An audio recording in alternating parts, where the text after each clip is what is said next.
Tell me about working with your father at the bank. My father was wonderful to work for. The first few years I didn't work as much with him because I was in bookkeeping and he was the CEO of the bank. Then I began to work more and more with him, and he was a very fine banker. So I enjoyed very much working with him and for him. And he and I had a wonderful relationship. I was telling Carol that I don't ever remember an argument with my father. What were your thoughts when your children decided to go into banking? When Jeff and Don decided to come back to the family business?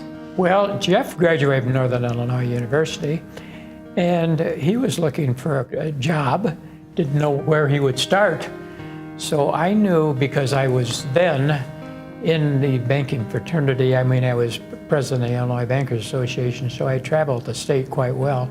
I got to know the chief examiner in the state, and I talked to him about maybe finding Jeff a career, and he did. He worked him into a bank examination, and he was a bank examiner for about 5 years. And that's how he started. A wonderful way to start in banking. Sure it is. Yes. And that was good. Work good. Yes. Out for the state bank examiner, and then work in another bank before he came to work with his father. That was very helpful because then he had some background and something to offer when he came. And then our son Don was graduated from Iowa State in animal science.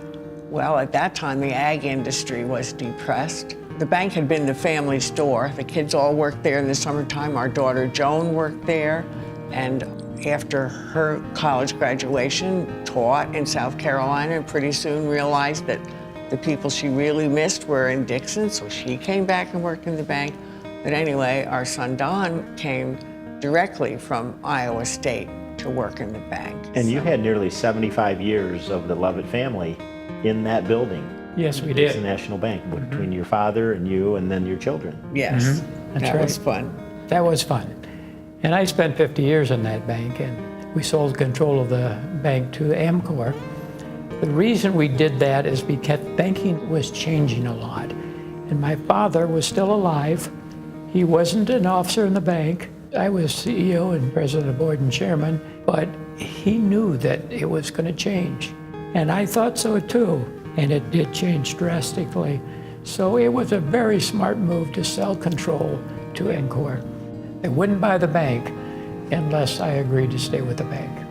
So I did.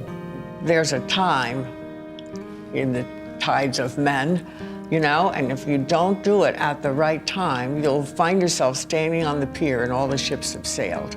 So he made a very good decision for those people who were stockholders in the bank. Great point, Carol. So let's talk about that growth of the bank from the time that your father drove up in the 1940s until you made that decision to pass it on. That growth was phenomenal. It was. It was about $10 million when my father bought controlling interest. And when we sold the bank, it was approaching $400 million. That's amazing. That's an incredible story. And Dixon was so fortunate to participate in that growth. Yes, they were. And a lot of people in Dixon who owned stock.